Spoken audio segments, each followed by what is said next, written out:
अस्सलाम वालेकुम वरहमतुल्लाहि वबरकातुह। हज़रत सैयदना अब्दुल्ला बिन फ़र्ज फरमाते हैं कि एक मर्तबा मुझे किसी तामीरी काम के लिए मज़दूर की ज़रूरत पड़ी। मैं बाज़ार आया और किसी ऐसे मज़दूर को तलाश करने लगा जो मेरी ख्वाहिश के मुताबिक हो। यकयक मेरी नज़र एक नौजवान पर पड़ी जो सबसे आखिर में बैठा हुआ था। चेहरा शराफत व इबादत के नूर से चमक रहा था। इसका जिस्म बहुत ही कमज़ोर था। उसके सामने एक ज़ंबील और रस्सी पड़ी हुई थी। इसने ऊन का जुबा पहना हुआ था और एक मोटी चादर का तहमद बांधा हुआ था। मैं उसके पास आया और पूछा, है नौजवान, क्या तुम मजदूरी करोगे? कहने लगा, जी हाँ। मैंने पूछा, कितनी उजरत लोगे? उसने जवाब दिया, 1 दिरहम। मैंने कहा, ठीक है, मेरे साथ चलो।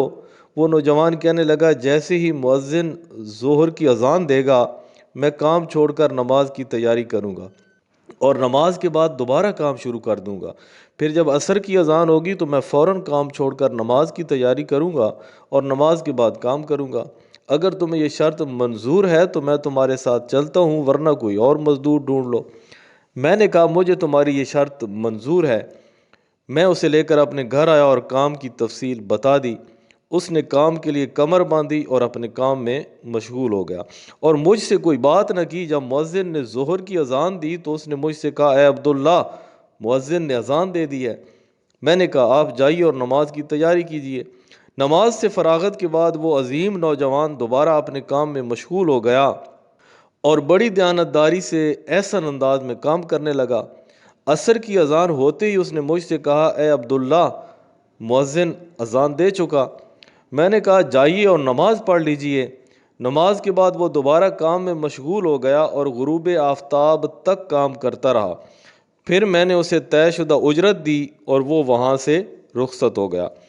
कुछ दिनों के बाद मुझे दोबारा मजदूर की ज़रूरत पड़ी तो मुझसे मेरी ज़ौजा ने कहा, इसी नौजवान को लेकर आना, क्योंकि उसके अमल से हमें बहुत नसीहत हासिल हुई है और वो बहुत दयानतदार है। चुनाचे मैं बाज़ार गया तो मुझे वो नौजवान कहीं नज़र ना आया। मैंने लोगों से उसके मुतालिक पूछा तो वो कहने लगे कि आप उसी कमज़ोर नहीफ नौजवान के बारे में पूछ रहे हैं जो सबसे आखिर में बैठता है। मैंने कहा, जी हाँ, मैं उसी के मुतालिक पूछ रहा हूँ। तो उन्होंने कहा, वो तो सिर्फ हफ्ते के दिन आता है, इसके अलावा किसी दिन काम नहीं करता। ये सुनकर मैं वापस आ गया और हफ्ते का इंतज़ार करने लगा। फिर बरोज़ हफ्ता मैं दोबारा बाज़ार गया तो मैंने उस पुरकशिश अजीम नौजवान को उसी जगह मौजूद पाया और उससे पूछा, क्या तुम मजदूरी करोगे? उसने कहा, जी हाँ, लेकिन मेरी वही शराइत होंगी जो मैंने पहले बताई थी। मैंने कहा, मुझे मंजूर है, तुम मेरे साथ चलो। वो मेरे साथ मेरे घर आया और मैंने उसे काम की तफसील बता दी। वो बड़ी दयानतदारी से पहले की तरह काम करता रहा और उसने कई मज़दूरों जितना काम किया। शाम को मैंने उसे तयशुदा उजरत से ज़्यादा रकम देना चाही तो उसने ज़ायद रकम लेने से इनकार कर दिया।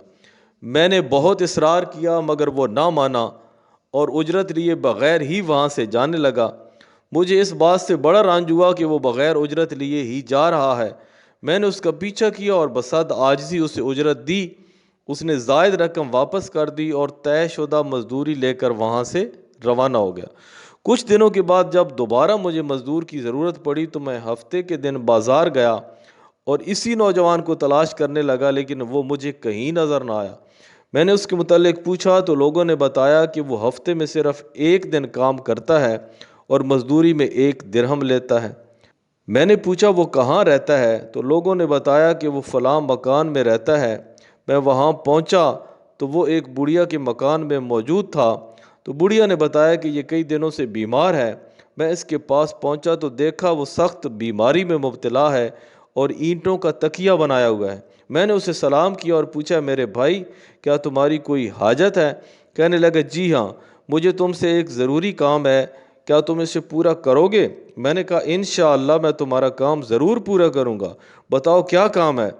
उस नौजवान ने कहा, जब मैं मर जाऊं तो ये लोटा और ज़ंबील बेच कर गोर को उनको उजरत दे देना और कफन के लिए मुझे मेरा यही ऊन का जुब्बा और चादर काफ़ी है।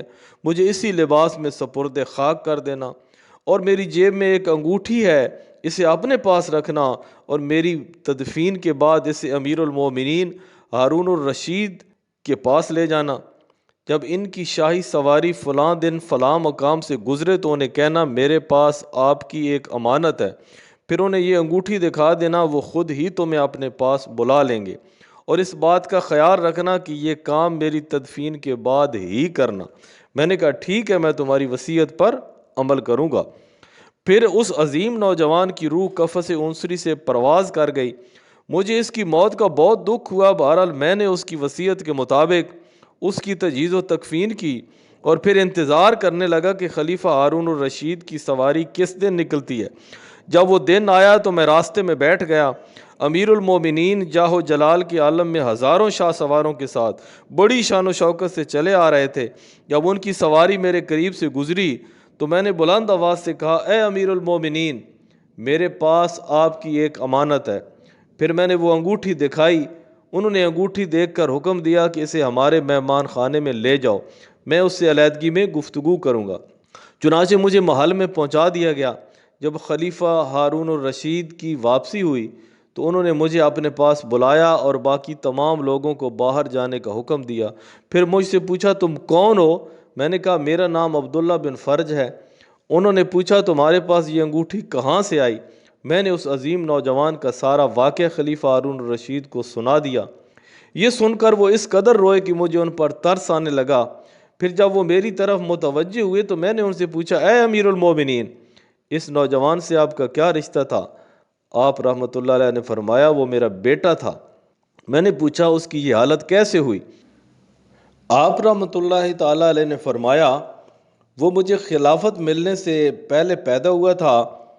ہم نے اس کی خوب نیک ماحول میں پرورش کی اور اس نے قرآن کا علم سیکھا۔ پھر جب مجھے خلافت کی ذمہ داری سونپی گئی تو اس نے مجھے چھوڑ دیا اور میری دنیاوی دولت سے کوئی فائدہ حاصل نہ کیا۔ یہ اپنی ماں کا بہت فرما بردار تھا۔ میں نے اس کی ماں کو ایک انگوٹھی دی جس میں بہت ہی قیمتی یاقوت تھا، اور اس سے کہا یہ میرے بیٹے کو دے دو تاکہ بوقت ضرورت اسے بیچ کر اپنی حاجت پوری کر سکے۔ اس کے بعد وہ ہمیں چھوڑ کر چلا گیا اور ہمیں اس کے متعلق بالکل معلومات نہ مل سکیں۔ آج تم نے اس کے متعلق بتایا ہے۔ پھر آپ رحمۃ اللہ تعالیٰ علیہ رونے لگے اور کہا آج رات مجھے اس کی قبر پر لے چلنا۔ جب رات ہوئی اور ہم دونوں اس کی قبر پر پہنچے تو خلیفہ ہارون الرشید اس کی قبر کے پاس بیٹھ گئے اور زارو قطار رونا شروع کر دیا اور ساری رات روتے روتے گزار دی۔ جب صبح ہوئی تو ہم وہاں سے واپس آ گئے۔ آپ رحمۃ اللہ علیہ مجھ سے فرمانے لگے تم روزانہ رات کے وقت میرے پاس آیا کرو، ہم دونوں اس کی قبر پر آیا کریں گے۔ چنانچہ میں ہر رات ان کے پاس جاتا، وہ میرے ساتھ قبر پر آتے اور رونا شروع کر دیتے، پھر واپس چلے جاتے۔ حضرت سیدنا عبداللہ فرماتے ہیں مجھے معلوم نہیں تھا کہ وہ نوجوان خلیفۃ المسلمین ہارون الرشید رحمۃ اللہ علیہ کا شہزادہ تھا۔ مجھے تو اس وقت معلوم ہوا جب خود امیر المومنین نے بتایا کہ وہ میرا بیٹا تھا۔